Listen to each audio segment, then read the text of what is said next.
नमस्कार दोस्तों, ज्ञान परीक्षा यूट्यूब चैनल में आप लोगों का स्वागत है। आज जो है प्रतियोगिता दर्पण माह जुलाई 2024 का समसामयिक से संबंधित महत्वपूर्ण तथ्य को लाया गया है और इसमें जितने भी महत्वपूर्ण प्रश्न बनने की संभावना थी सभी तथ्यों को इसमें समाहित किया गया है। तो चलिए दोस्तों, इस सेशन में शुरू से अंत तक बने रहें, बिना स्किप किए हुए देखें, क्योंकि बहुत सारे क्वेश्चंस को मैं डिटेल करता हूं। और दूसरा आपसे रिक्वेस्ट ये है कि आप जब वीडियो को देखें तो ज़रूर पेन पेपर लेकर बैठें, क्योंकि बहुत सारे तथ्य ऐसे होते हैं जिसे हम जो है कॉपी में नहीं दर्शा पाते हैं, जिसे मौखिक रूप से अभी सेशन के दौरान हम बोलते हैं। तो अगर आप कॉपी लेकर बैठते हैं तो वो नए पॉइंट्स को अगर आप अपडेट कर लेते हैं तो करंट अफेयर्स और ट्रेडिशनल जीके दोनों जो है काफ़ी महत्वपूर्ण आप लोग के लिए हो जाएगा। ठीक, तो चलिए हम लोग इस सेशन को स्टार्ट करते हैं बिना देरी किए हुए। तो देखिए,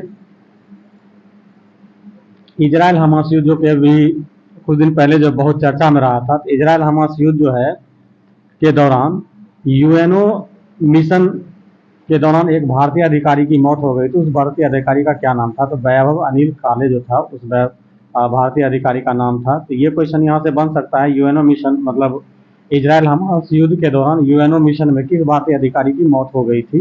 तो वैभव अनिल काले का मौत हुआ था। ठीक, चलिए आगे हम लोग चलते हैं। देखिए, smart very very important question है ये। स्मार्ट क्या है? तो सबसे पहले आपको याद रखना कि ये सुपरसोनिक मिसाइल है। ये क्या है? सुपरसोनिक मिसाइल है। अब इसका एब्रीविएशन भी आ सकता है कि स्मार्ट का फुल फॉर्म क्या है, क्योंकि स्मार्ट में जो भी इंग्लिश अल्फ़ाबेट का यूज किया गया है और उसी का एब्रीविएशन ही है। तो देखिए, एस से होता है सुपरसोनिक, एम से होता है मिसाइल, ए से है असिस्टेड, आर से है रिलीज और ऑफ द टी से है टारपीडो। तो ये आप याद रख लीजिए, supersonic missile assisted release of torpedo smart का फुल फॉर्म है। स्मार्ट एक क्या है? सुपरसोनिक मिसाइल है। सुपरसोनिक मिसाइल का परीक्षण कहाँ से किया गया? तो देखिए, एपीजे अब्दुल कलाम द्वीप, जिसे पहले व्हीलर द्वीप के नाम से जाना जाता था, उड़ीसा से किया गया। और ये स्मार्ट सुपरसोनिक मिसाइल का डेवलपमेंट जो किया गया है डीआरडीओ के द्वारा किया गया है। ठीक, चलिए आगे हम लोग चलते हैं। देखिए, ये तीसरा नंबर भी काफी महत्वपूर्ण है। पूछा जाएगा कि भीष्म क्या है? तो भीष्म एक प्रकार का क्या है? पोर्टेबल हॉस्पिटल है। पोर्टेबल क्या है? पोर्टेबल हॉस्पिटल है। भीष्म क्या है? पोर्टेबल अस्पताल है, जिसे पैराशूट की सहायता से कहीं भी दुर्गम क्षेत्र में उसे आसानी से चिकित्सीय मदद के लिए उतारा जा सकता है। तो पहले याद कर लीजिए भीष्म क्या है? तो पैराशूट की सहायता से कहीं भी किसी भी दुर्गम स्थानों पर चिकित्सीय मदद के लिए उपयोग में लाए जाने वाले पोर्टेबल अस्पताल है। इसका डेवलपमेंट जो किया गया हेल्थ मिनिस्ट्री के और ये डिफेंस मिनिस्ट्री दोनों संयुक्त रूप से किए हैं। ठीक, तो ये देखिए, चूंकि बीपीएससी का बीच में ट्रेंड ये भी चला था कि मिनिस्ट्री पूछ दिया जाता था। जैसे भीष्म अस्पताल है तो ये भीष्म अस्पताल है, ये नहीं पूछ के आपको ये पूछेगा कि भीष्म जो है एक पोर्टेबल अस्पताल है जिसका डेवलपमेंट किया गया निम्नलिखित में किस मंत्रालय के द्वारा। तो ये देखिए, दोनों जो है ज्वाइंट जो है इसका डेवलपमेंट किया, तो इसको याद कर लीजिए, स्वास्थ्य मंत्रालय और रक्षा मंत्रालय।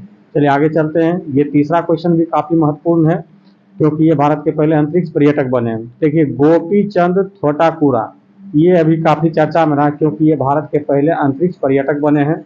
ये किस मिशन से गए थे? तो देखिए, ब्लू ओरिजिन एक कंपनी है, उसका जो है न्यू शेफर्ड 25 एक मिशन था, उसी मिशन में ये अंतरिक्ष गए थे। ठीक, तो आप दोनों चीज याद रखिएगा कि गोपी चंद थोटाकुरा हाल ही में चर्चा में रहा था क्योंकि भारत के पहले अंतरिक्ष पर्यटक बने हैं। किस मिशन से ये अंतरिक्ष में गए थे? तो ब्लू ओरिजिन स्पेस कंपनी के न्यू शेफर्ड 25 मिशन के द्वारा ये जो है अंतरिक्ष गया था। ब्लू ओरिजिन कंपनी का मालिक कौन है? जेफ बेजोस है। ठीक, चलिए आगे हम लोग चलते हैं। देखिए, ये कोई खास नहीं है, हम ऐसे लिख दिए हैं। वाह मंडेज क्या है?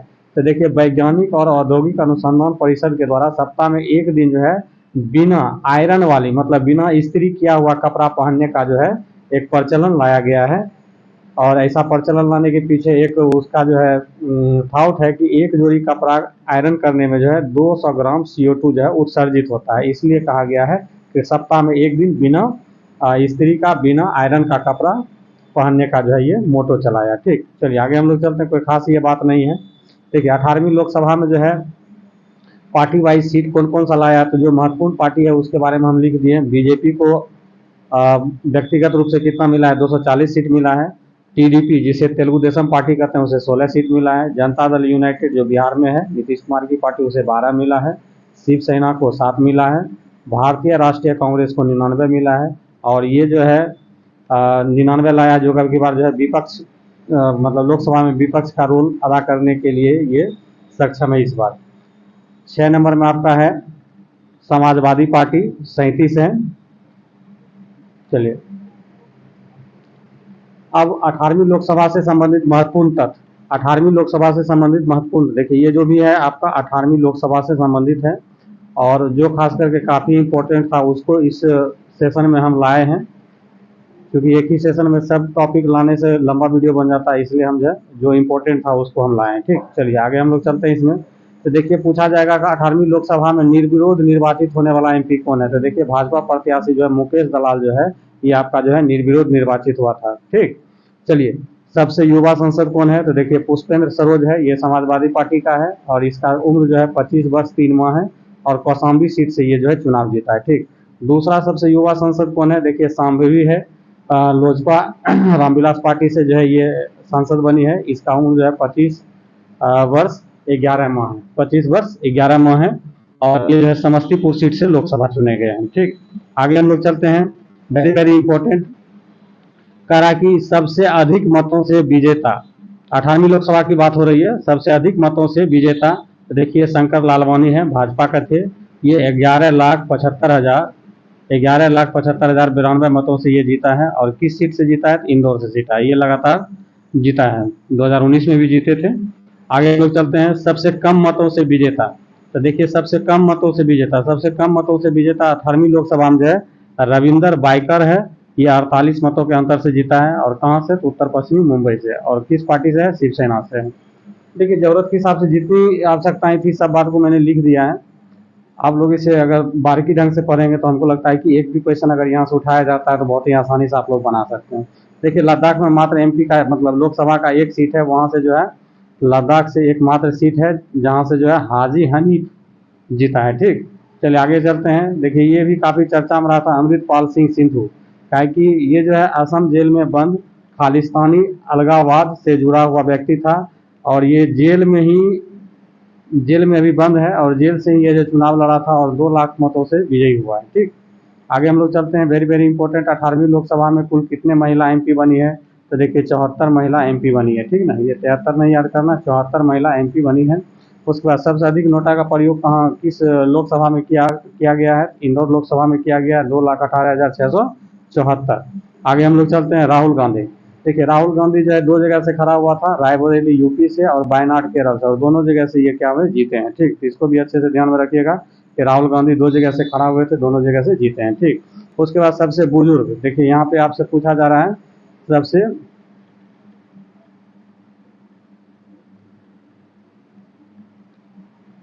सबसे बुजुर्ग सांसद कौन है। तो देखिए सबसे बुजुर्ग सांसद जो है थाली कोटाई राजू थेवर बालू है। ठीक ना, ये डीएमके का है, 82 वर्ष इसका उम्र हो रहा है। ठीक ना, कौन है सबसे बुजुर्ग सांसद जो है थाली कोटाई राजू थेवर बालू है, जो डीएमके पार्टी का है, और इसकी उम्र कितना, 82 वर्ष में ये सांसद बने हैं। ठीक, चलिए आगे हम लोग बढ़ते हैं। ये 18वीं लोकसभा संबंधित महत्वपूर्ण तथ्य था, इसको आप लोग देख लीजिएगा। आगे हम लोग चलते हैं।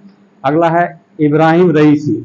इब्राहिम रईसी हाल ही में चर्चा में रहा था, इसलिए कि ये जो हेलीकॉप्टर क्रैश में ये मारा गया था। तो देखिए आपसे पूछा जा सकता है कि हाल ही में इब्राहिम रईसी का हेलीकॉप्टर दुर्घटना में मौत हुई थी, ये क्या थे, कहाँ मतलब कहाँ के क्या थे। तो ईरान के ये क्या थे, राष्ट्रपति थे, जो हेलीकॉप्टर क्रैश में मारा गया है। ठीक, आगे हम लोग चलते हैं। देखिए ये भी काफ़ी इंपॉर्टेंट है, यहाँ से क्वेश्चन आ सकता है।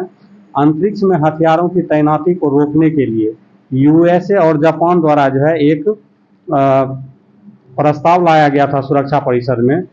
तो इसमें क्वेश्चन ऐसे बन सकता है, अंतरिक्ष में हथियारों की तैनाती रोकने के लिए यूएसए मतलब अमेरिका और जापान द्वारा सुरक्षा परिषद में लाए गए प्रस्ताव पर किस देश के द्वारा वीटो लगाया गया। तो देखिए रूस देश के द्वारा जो है वीटो लगाया गया, जिसके कारण ये प्रस्ताव पारित नहीं हो पाया है। ठीक, चलिए आगे हम लोग चलते हैं। देखिए फिलिस्तीन जो है अभी इजराइल के साथ युद्ध में काफ़ी ज़्यादा चर्चा में रहा था। तो फिलिस्तीन को यूएनए का पूर्ण सदस्य बनाने का प्रस्ताव अभी हाल ही में फिलिस्तीन को जो है देश का दर्जा देने के मतलब यूएनओ का सदस्य बनाने के लिए जो है प्रस्ताव लाया गया था यूएनओ में। तो आपसे यहाँ क्वेश्चन ये बन सकता है कि फिलिस्तीन को यूएनओ का पूर्ण सदस्य बनाने के लिए एक प्रस्ताव लाया गया था, जिस पर वीटो का प्रयोग किया। यूएसए जो इसमें वीटो का प्रयोग किया, जिसके कारण जो फिलिस्तीन को जो यूएनओ का सदस्यता नहीं मिल पाया है। ठीक, चलिए आगे हम लोग चलते हैं। ट्रेडिशनल बेस्ड क्वेश्चन है, इंडोनेशिया का राष्ट्रपति कौन है? तो प्रोबो सुबियांतो है। मध्य अमेरिकी देश पनामा का राष्ट्रपति कौन बना है? जोस राउल मूलिनो बना है। उसके बाद सिंगापुर का प्रधानमंत्री कौन बना है? लॉरेंस बॉग बना है। आगे सिपरी, देखिए सिपरी काफी महत्वपूर्ण है, सिपरी के से बहुत बार क्वेश्चन आ चुका है और बहुत बार देखने के लिए मिल सकता है। तो देखिए सिपरी है क्या? तो देखिए सिपरी का फुल फॉर्म जो होता है आपका, सिपरी में जो वर्ड मतलब इंग्लिश अल्फाबेट का यूज है, इसी से सब इसका मीनिंग है। ठीक, तो देखिए सिपरी में जो एस का मतलब होता है स्टॉक होम होता है। क्या होता है? स्टॉक होम इंटरनेशनल, देखिए लिखने में थोड़ा ये हो रहा है, आप सुन लीजिएगा, इंटरनेशनल पीस रिसर्च इंस्टीट्यूट। तो देखिए सिपरी में जितने वर्ड हैं उसी से जो है इसका एब्रीविएशन बना हुआ है।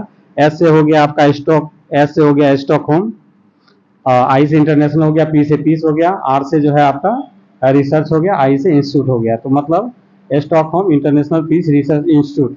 तो ये देखिए इस इंस्टीट्यूट के द्वारा क्या होता कि किस देश की हथियार खरीदने की क्षमता, बनाने की क्षमता, निर्यात करने की क्षमता कितनी है, कौन देश कितना हथियार खरीदा है, इस पे ये रिपोर्ट जो है जारी करता है। ठीक, तो चलिए हम लोग इसके संबंध में महत्वपूर्ण तथ्य को देखते हैं। तो देखिए सिपरी द्वारा जो 2024 में रिपोर्ट जारी किया गया, तो इसमें देखिए सबसे बड़ा हथियार का आयातक देश, मतलब कौन देश जो है सबसे ज्यादा हथियार को खरीदा है, तो एक नंबर पर भारत है, दूसरे नंबर पर सऊदी अरब है और तीसरे नंबर पर कतर है। तो कहने का मतलब सिपरी के अनुसार जो है सबसे बड़ा हथियारों का आयातक देश भारत बना हुआ है, दूसरा नंबर पर सऊदी अरब है, तीसरा नंबर पर कतर है। उसके बाद आगे हम लोग चलते हैं। सेना व हथियारों पर सर्वाधिक खर्च करने वाला देश। देखिए सेना और हथियारों पर सर्वाधिक खर्च करने वाला देश जो है, एक नंबर पर आपका यूएसए है, दूसरा नंबर पर आपका चाइना है। हालांकि हम 4 कंट्री का नाम लिख दिए हैं, इसमें विशेष रूप से प्रथम में जो रहता है उसी के बारे में पूछा जाता है। तो देखिए सेना और हथियार को सबसे ज्यादा खर्च करने वाला विश्व का पहला देश जो सिपरी के अनुसार जो है वो यूएसए है, दूसरा नंबर चाइना है, तीसरा रूस है और चौथा नंबर कौन है? भारत है। उसके बाद देखिए एक लेटेस्ट इसमें जीके हम बना दिए हैं, तो विश्व का कुल सैन्य खर्च, मतलब सभी देश जो सेना पे खर्च करता है वो खर्च जो है कितना है? तो देखिए विश्व के जीडीपी का 2.3% है। कितना है?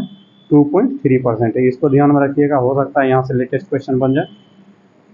अगला ये भी देखिए काफी इंपॉर्टेंट आपका इंडेक्स है, यहाँ से बहुत सारे क्वेश्चंस बनते हैं, इसको हम लोग देख लेते हैं। देखिए वर्ल्ड प्रेस फ्रीडम इंडेक्स है। ठीक, तो ये देखिए विश्व प्रेस स्वतंत्रता सूचकांक 2024 जो रिलीज कर दिया गया है। तो ये जो जारी किया जाता है रिपोर्टर्स विदाउट बॉर्डर्स संस्था है, उसके द्वारा जारी किया जाता है। रिपोर्टर्स विदाउट बॉर्डर्स संस्था के द्वारा जारी किया जाता है। और ये 2024 में प्रथम देश जो है नॉर्वे पहला स्थान रखा है, जबकि भारत का रैंक जो है 159 है, जो ऊपर पे हम लिखे हैं। भारत का रैंक, इंडिया का रैंक कितना है? इंडिया का रैंक 159 है और प्रथम स्थान पर जो है कौन है? नॉर्वे है। और भारत को किस श्रेणी में रखा गया है? अति गंभीर श्रेणी में रखा गया है। भारत किस श्रेणी में है? अति गंभीर श्रेणी में है। देखिए आपसे ये भी क्वेश्चन पूछा जा सकता है कि भारत के कौन सा पड़ोसी देश जो है क्या कहते हैं विश्व प्रेस स्वतंत्रता सूचकांक में सबसे अच्छा प्रदर्शन किया? तो देखिए नेपाल सबसे अच्छा प्रदर्शन किया है, यहाँ पर जो है 74वां स्थान है, पाकिस्तान का 152वां। तो नेपाल का जो है बेहतर पोजीशन है भारत के सभी पड़ोसी देशों के सापेक्ष। चलिए आगे हम लोग चलते हैं। तो इसमें देखिए क्लियर हो गया। इसमें अगर मेन फैक्ट की बात किया जाए तो आप 3 चीज इसमें याद कर लीजिए। भारत का रैंक 159 है, प्रथम देश कौन है? नॉर्वे है, और भारत के पड़ोसी देशों में सबसे बेस्ट पोजीशन अभी किसका है? नेपाल का 74वां है। ठीक, चलिए आगे हम लोग चलते हैं। फिलिस्तीन को हाल ही में किन देशों के द्वारा जो है राष्ट्र का दर्जा प्रदान किया गया? तो फिलिस्तीन को जो है राष्ट्र का दर्जा हाल ही में जो है नॉर्वे, आयरलैंड और स्पेन के द्वारा दिया गया है। चलिए आगे हम लोग चलते हैं। देखिए ये चाबहार बंदरगाह जो है बहुत दिनों से चर्चा में था, फिर चर्चा में आ गया। तो देखिए ईरान का चाबहार बंदरगाह का जो एक पार्ट है शहीद वेहेश्ती टर्मिनल को संचालन करने का अधिकार जो है भारत को 10 वर्षों के लिए मिला, इसलिए चर्चा में। तो इसको डायरेक्ट आप ध्यान में रखिएगा कि ईरान के चाबहार बंदरगाह के शहीद बेहेश्ती टर्मिनल को संचालन का अधिकार जो है किसे मिला है? भारत को। और कितने वर्ष के लिए मिला है? 10 वर्षों के लिए मिला है। ठीक, आगे हम लोग चलते हैं। देखिए ये भी काफी चर्चा में रहा था।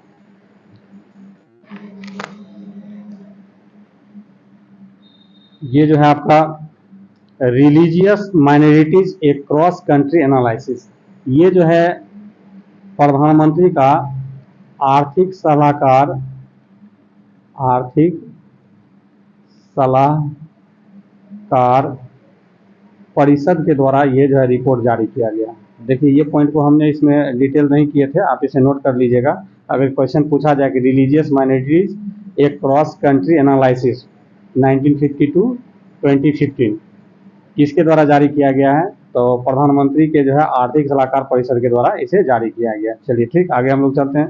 तो देखिए इस रिपोर्ट में बस कोई खास बात है नहीं, इसमें जो है माइनॉरिटीज और मतलब अल्पसंख्यक बहुसंख्यक दोनों का जो एनालिसिस किया गया 1950 से 2015 तक में क्या स्थिति है, बढ़ा है या घटा है, कहाँ पे, तो भारत की बात हो रही है। ठीक है, तो देखिए हिंदू 1950 में हिंदू जो है 84.68% था, जो कि 2015 में 71.06 हो गया। मतलब हिंदू की जनसंख्या में जो है 7.82% की क्या हुई है, गिरावट हुई है। ठीक, चलिए आगे हम लोग चलते हैं, मुस्लिम का देख लेते हैं।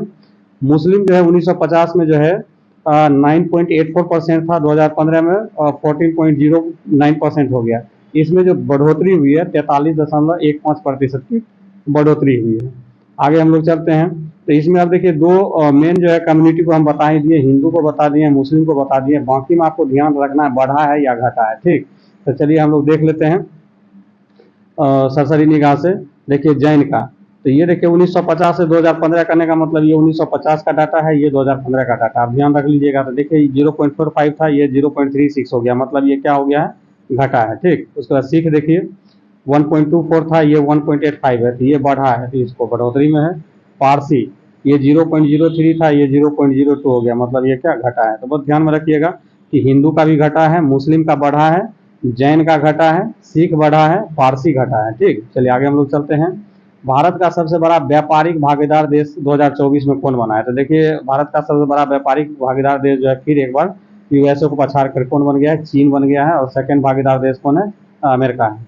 आगे हम लोग चलते हैं, सार्वजनिक क्षेत्र का नवीनतम जो है नवरत्न की दर्जा प्राप्त करने वाली कंपनी कौन है, तो देखिए सार्वजनिक क्षेत्र में जो है इरेडा एक कंपनी है जो क्या कहते हैं रिन्यूएबल एनर्जी संबंधित है, उसे हाल ही में जो नवरत्न की दर्जा दी गई है, जिससे कुल नवरत्न की संख्या जो है 17 हो गई, जबकि महारत्न की संख्या जो है कितना है, 13 है। ठीक, इरेडा का फुल फॉर्म क्या होता है, Indian renewable energy development agency limited है। ठीक, और ये रिन्यूएबल एनर्जी पे काम करती है।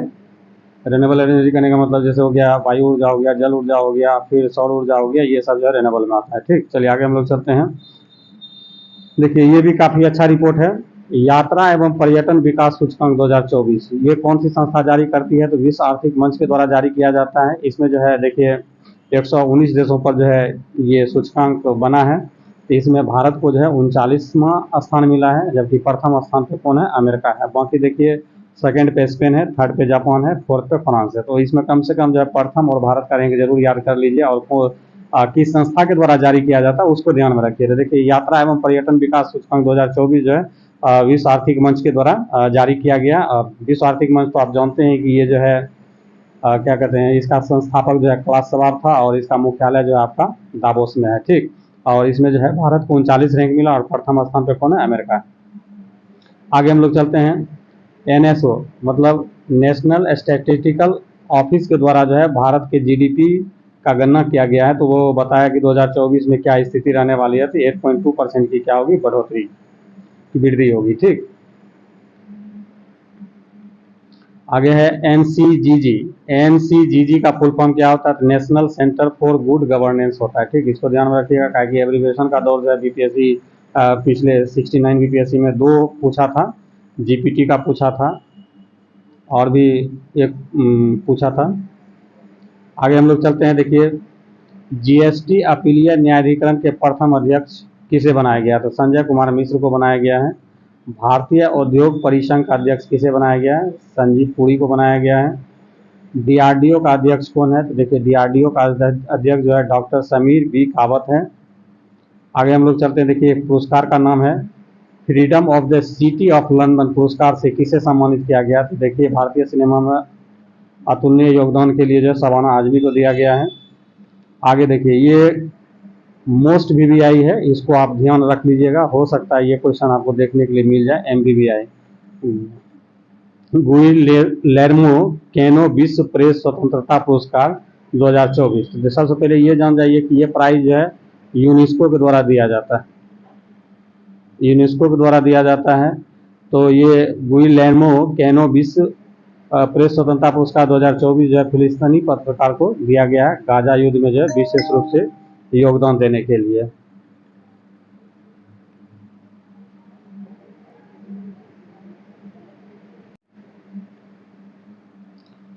आगे हम लोग चलते हैं।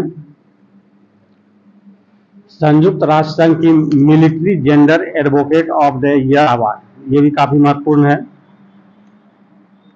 संयुक्त राष्ट्र संघ की मिलिट्री, देखिए यहां से ये प्राइज का नाम है military gender advocate of the year award से सम्मानित होने वाली दूसरी भारतीय कौन है? तो देखिए मेजर राधिका सेन है। और ये जो है इसे क्यों मिला है ये जान जाइए। तो इसे जो है आपको कांगो लोकतांत्रिक गणराज्य मोनिस्को में तैनाती के लिए मिला है, ध्यान रखिएगा। कांगो लोकतांत्रिक गणराज्य मोनुस्को में इसका तैनाती है, उसी के लिए ये जो है military gender advocate of the year award से सम्मानित किया गया। और प्रथम महिला जो थी 2019 में मिला था उसे, वो थी आपको मेजर सुमन गवानी। मेजर सुमन गवानी, इसको नोट कर लीजिएगा, क्योंकि ये जो है मेजर राधिका सेन जो है दूसरी भारतीय महिला बनी है और प्रथम जो है मेजर सुमन गवानी है। ठीक, चलिए आगे हम लोग चलते हैं। विश्व स्वास्थ्य संगठन का नेशनल मंडेला पुरस्कार 2024 किसे दिया गया? निमहंस को दिया गया है। उसके बाद चलते हैं हम लोग अंतर्राष्ट्रीय बुकर पुरस्कार, वेरी वेरी इंपॉर्टेंट, MBBI है, यहाँ से भी क्वेश्चन बहुत बार उठाया गया है, हो सकता है उठा ले। अंतर्राष्ट्रीय बुकर पुरस्कार 2024, तो सबसे पहले यहाँ पे ट्रेडिशनल क्वेश्चन जान जाते हैं। अंतर्राष्ट्रीय बुकर पुरस्कार की स्थापना कब किया गया था? 1969 में। कुछ ट्रेडिशनल बात कर लेते हैं। उसके बाद इसमें जो है प्राइज जो है 50 लाख पाउंड है, 50 लाख पाउंड है। और ये केवल इंग्लिश में छपी पुस्तक को ही ये प्राइज मिलती है। और क्षेत्र इसका होता है इंग्लैंड और आयरलैंड, मतलब किताब जो छपी होनी चाहिए इंग्लैंड के क्षेत्र में या आयरलैंड के क्षेत्र में छपी होनी चाहिए, और किस भाषा में होनी चाहिए? इंग्लिश में। और प्राइस कितना मिलता है? 50 लाख पाउंड मिलता है। और इसकी एस्टेब्लिशमेंट कब हुई थी? 1969 में हुई थी। ठीक, ये इसकी क्राइटेरिया है। चलिए देखते हैं 2024 में जो है अंतर्राष्ट्रीय बुकर पुरस्कार किसे मिला। तो देखिए जेनी एपर्नबेक को मिला है, ये जर्मनी की लेखिका है। और इसकी पुस्तक जो है कैरोस, देखिए ये थोड़ा सा लिखावट में यहाँ पे हो सकता है नहीं पढ़ पा रहे होंगे, ये एक्चुअल में कैरोस लिखे हैं, कैरोस पुस्तक। देखिए जेनी एपर्नबेक जो है कैरोस पुस्तक लिखी थी और उसका अनुवाद जो है माइकल हॉफमैन के द्वारा किया गया था। और इसी बुक को जो है अंतर्राष्ट्रीय बुकर पुरस्कार 2024 के लिए चुना गया है। तो ये तीन चीज याद रखिएगा कि कैरोस लिखा किसने है? जेनी एपर्नबेक, जर्मनी की लेखिका के द्वारा। और इसका अनुवाद कौन किया है? तो ये माइकल हॉफमैन के द्वारा इसका अनुवाद किया गया है। और ये जो प्राइज जो अभी हम बताए थे 50 लाख पाउंड, तो ये चूंकि लिखा है और ये अनुवाद किया, तो ये 50 लाख पाउंड जो है दोनों व्यक्ति के बीच जो है 50-50 में बढ़ जाएगा। मतलब 25 लाख पाउंड जो है लेखिका को मिलेगी और 25 लाख पाउंड जो है आपको माइकल हॉफमैन को मिलेगा। ठीक, चलिए आगे हम लोग चलते हैं।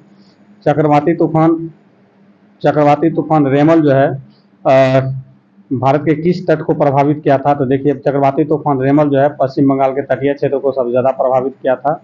और ये कहाँ आया था? बंगाल की खाड़ी में आया था। और ये रेमल जो नाम दिया गया वह किस देश के द्वारा दिया गया? तो ओमान के द्वारा दिया गया है। ठीक, तो देखिए ये PD का जो है जुलाई सेशन था, जुलाई 2024 का। सभी महत्वपूर्ण तथ्य को इसमें समाहित किया गया है और ये जो है BPSC परीक्षा के दृष्टिकोण से काफी महत्वपूर्ण है।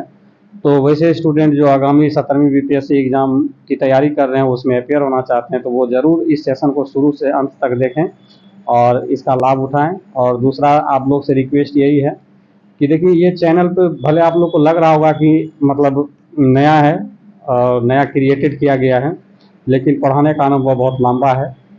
ठीक, और इसके अलावा मेरा मैथ का चैनल था जो कि मेरा बहुत पुराना है, और इस पे स्पेशली हम जो है GK GS मतलब BPSC के लिए, बिहार दरोगा के लिए, ये सब के लिए जो GK GS करंट अफेयर्स के लिए विशेष रूप से चैनल बनाया गया। इसलिए आप लोग जो इस चैनल को जरूर सब्सक्राइब करें, अपने दोस्तों के बीच शेयर करें। धन्यवाद।